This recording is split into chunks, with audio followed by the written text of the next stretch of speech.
I've been serious at the gym the past 4 years or so, and semi before that for about 3. The changing of gym culture on social media and at the gym is just turning to cancer. Every fucking girl's Instagram page is breakfast, lunch, which is always chicken and rice, some review of overpriced shitty gym clothes, and then a huge paragraph about how hard it is to work out. Then every post is their ass, acting like it's the 5 pound leg extensions that they are teaching people. Every dude's is the same, but instead of the clothes review, it's a picture of them flexing over a cheap meal, which is normally overpriced artisan donuts. Then you see them post about some show they have coming up, not mentioning the 750 milligrams of Tren they're on every week, only the chicken and rice they eat. And then they come in 7th place and post some huge fucking excuse about how they didn't try hard enough and will be back next time. What happened to going to the gym, lifting, hitting PRs, taking vids of the PRs, and going home? I guess I'm just venting. I'm also off cycle and just want to blast again. Fuck! For millions of people, weekly, bi-weekly, tri-weekly, or even daily trips to the gym are a regular part of life that forms a major part of their overall balance between health and fitness. For the rest, it's a horrifying cesspool of self-hatred, pain, and sweat. Or more likely, they don't even think about it at all. But for many, the gym is home to some of the harshest and most painful underlying beliefs and biases that we as humans have for ourselves and for other people. We're talking body dysmorphia, fat shaming, and straight up eugenics. Yeah, this episode is all about the gym, baby. Which is why I'm dressed like this. I totally don't dress like this in real life. One of the things you probably don't know about me is that I am a personal trainer and a group fitness instructor. So this is a topic that's near and dear to my heart because it's one that I have to grapple with on a daily basis. Trying to make gym spaces less about the anxiety of working out and more about the joy of becoming healthier. And that's tough when the image most people have of the gym is this. Okay, so let's look at this. It's fitness and gym. You've got, on the first page, you've got 5-minute crafts, useless. Beginner full body workout, that's nice. Victoria's Secret model, someone crimping Athlean X, pretty clearly. TED Talks, Schwarzenegger. I mean, you've got, on the first 20 results, you've got two for beginners and a bunch of jacked dudes. So let's try and break down why this culture is so pervasive and what we can do to fix it. There are 2 histories here that I would like to contrast. One is the history of the muscular man as a figure of beauty and desire. And the other is a history of gym culture and all the trappings that entails. The ideal of the generic fitness model as an attractive feature dates back to ancient Greece. Just look at this juicy fella.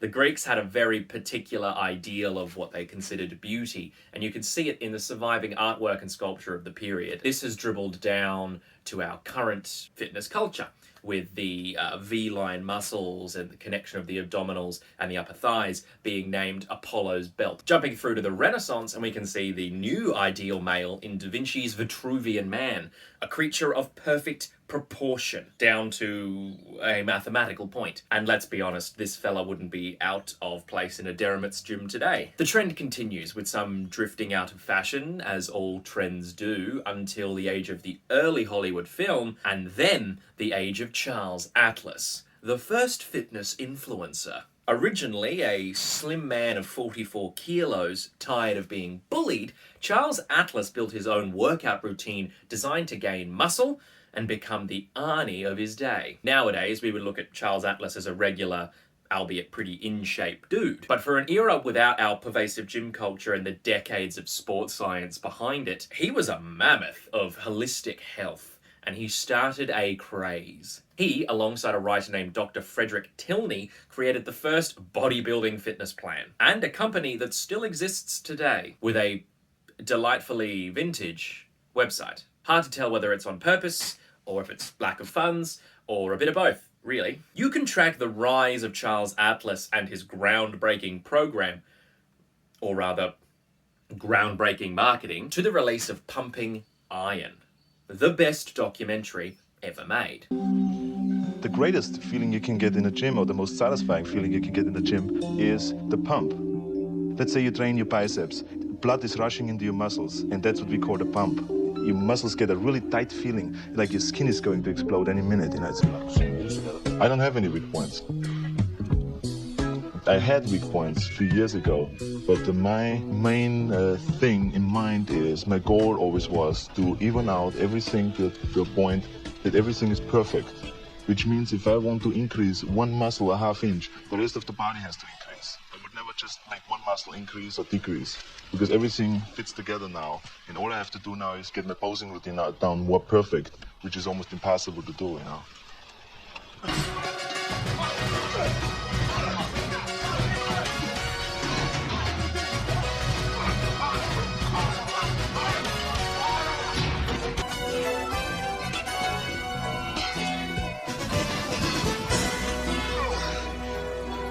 It's as satisfying to me as coming is, you know, as having sex with a woman and coming. So can you believe how much I'm in heaven? I'm like getting the feeling of coming in the gym, I'm getting the feeling of coming at home, I'm getting the feeling of coming. Helping to popularize the niche sport of professional bodybuilding, this documentary gave us Arnie and the concept of the pump. Truly an incredible piece of art that has had more influence over gym trends than nearly any other piece of media. And quite a lot of the existing sports science. Throughout the doco, the entirely male gym-going group are openly crass and sexual, intimidatory to their competitors, and mostly extroverted and aggressive. Now, the gym bro, gym rat stereotype is one of the most enduring images associated with physical fitness and gyms, and the damage it's caused can be directly linked to pumping iron. Now, I'm not saying that pumping iron is the reason that one guy at your gym is the worst. You know the one who's doing his bicep curls in the squat rack, and the one who's grunting through his warm-up. I'm saying that by making an icon out of these extroverted, brash, and aggressive Schwarzenegger types. The producers of Pumping Iron told every young man that wanted to be like him, and many, many, many do, still to this day, that they have to be all of him. Emulation, as it were. Sadly, no one wants to be Lou Ferrigno, which sucks, because he seemed quite nice, really. With the benefit of 21st century feminist philosophy behind us, we can understand that the vast majority of the behaviours exhibited in Pumping Iron, and thus emulated internationally, to be proof positive for the concept of toxic masculinity. So, before I go into describing what those behaviours are and how they are harmful to both women and men, let's define it for a second, because this is where people get tripped up. They hear the term toxic masculinity, and they go on the defensive. If masculinity is toxic, and I am masculine, then I must be toxic, which is slightly faulty logic, but I really can't fault someone, in good faith, for making that mistake when they first hear the term. Those two words together probably could have done a couple more drafts. Toxic masculinity and whiteness are in this case very inextricably linked, because they're both academic terms that have been taken into the common parlance and destroyed by culture war purveyors trying to crush the lefty liberals with some facts and logic bullshit. Now, if you're that guy, listen to me, and I'll explain where it all went wrong. The term toxic masculinity describes a set of behaviours and expectations that society holds for those who present as masculine in society. It is not a descriptor of masculinity as a whole, nor is it attempting to paint being masculine as inherently toxic, even if men suck. Am I right?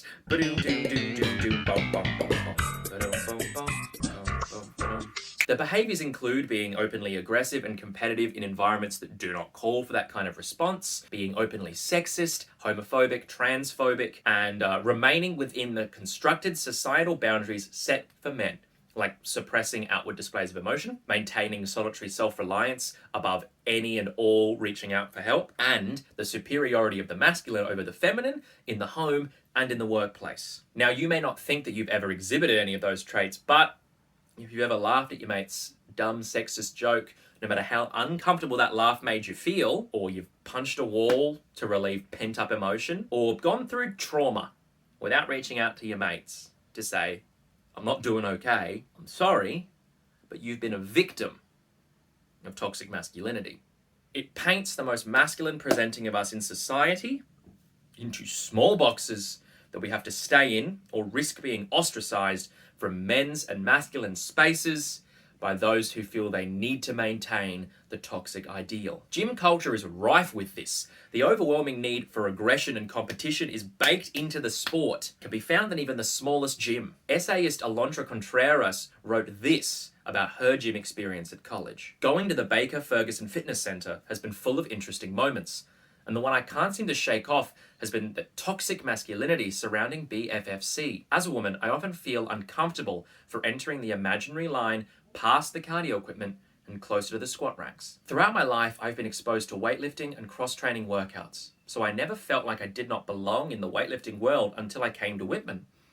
It is not uncommon for me to have my equipment taken away without permission and have my surrounding space infiltrated by men while working out at the BFFC. There were times where I had to stop working out because someone got in my way. Moments like these make me feel unwelcome in a common space.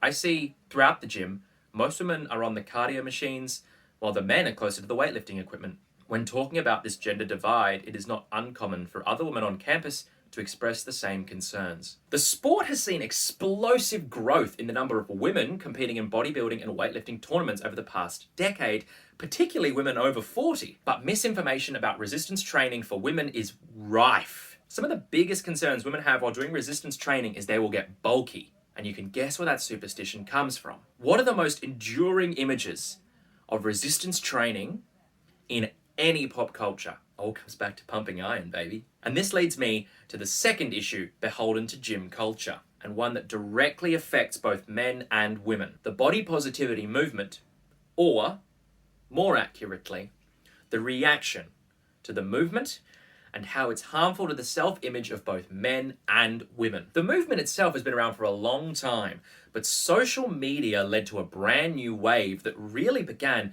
when plus-size model Tess Holliday started at F Your Beauty Standards. Now, I'm not going to go into whether Tess Holliday is a good role model or whether healthy at every size is a legitimate movement, because there are smarter people in the world than me grappling with those issues. But the treatment she has received online from mostly men for being outspoken on this issue has been, well, calling it fucked would be charitable. This form of targeted harassment forms the basis of the anti-body positivity movement. Targeted harassment of, mostly, female influencers working in the fitness and well-being space, supporting, mostly, women grappling with crippling self-image issues. A good rule of thumb when cyberbullying someone is that they will never see it, but the people who you interact with on a daily basis will. So when you're shitposting about how much you hate body positivity and how plus-size people are the worst, I guarantee you Tess Holliday will not respond. But everyone you know will know exactly how you feel, including your friends who may fall into some of those groups. There are a couple other aspects of the movement I think we've got to highlight, as if their treatment of each other wasn't problematic enough. Firstly, this movement is full of some batshit people. Like, it isn't hard to scroll through an anti-BP fitness influence content and find far-right sympathizers, Trump-supporting, anti-mask, COVID denialism, the whole shebang. This is in line with research out of Brunel University showing that male gym rats are more likely to espouse right-wing beliefs. The frequent gym goers were far more likely to hold pro-militaristic and anti-wealth redistributive views, possibly due to a feedback loop, as lead researcher Dr. Michael Price puts it. The standard conventionalism is that people are adapting their morality to their physical nature. What comes first is that you're big and strong, you find yourself in this big muscular body, and other people are intimidated by you, and you have status and tend to win. So I like inequality, because inequality suits me. The other aspect of the movement also lies within influencer content, but this time affects body positivity and anti-body positivity content alike. Remembering back to our delightfully eloquent reader from the start, what were his main problems with modern gym going? aside from the mild misogyny that he put in as a treat, their issue was with influencers using social media to sell their products with more and more dishonest means. And that's something that me and him can agree on. Something you get pretty good at when you work in fitness is noticing what a quick and dramatic aesthetic change looks like, and what an achievable quick and dramatic aesthetic change look like. Our man up top put it best. Then you see them post about some show they have coming up, not mentioning the 750 milligrams of tren they're on every week, only the chicken and rice they eat. And then they come in 7th place and post some huge fucking excuse about how they didn't try hard enough and will be back next time.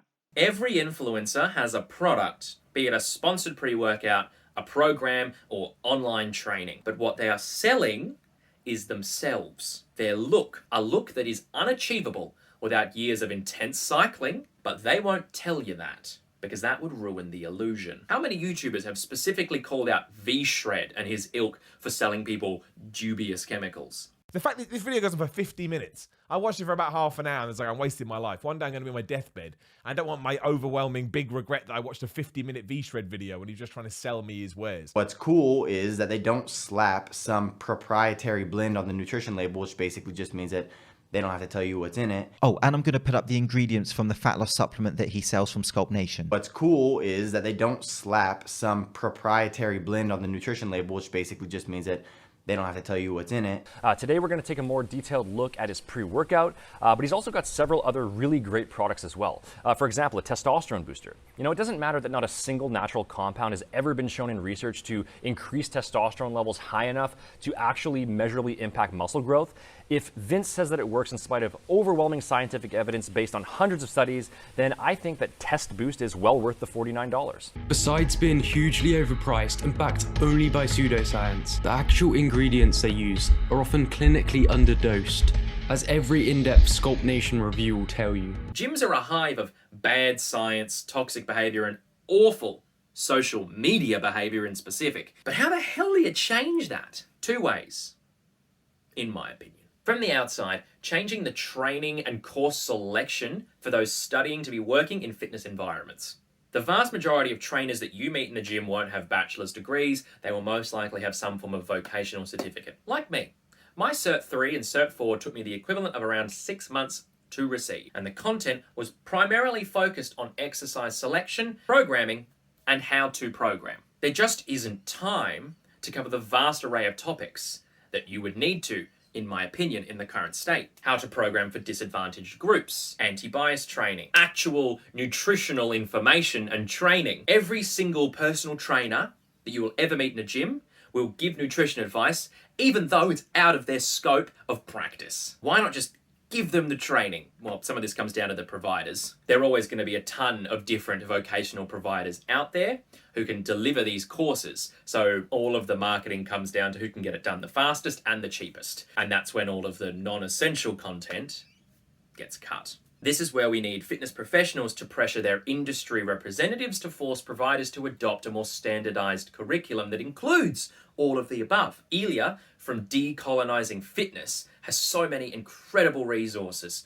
It would be phenomenal if just a few of them were adapted by major education providers. The other way we change the culture is from the inside, and this is where I start talking about personal responsibility.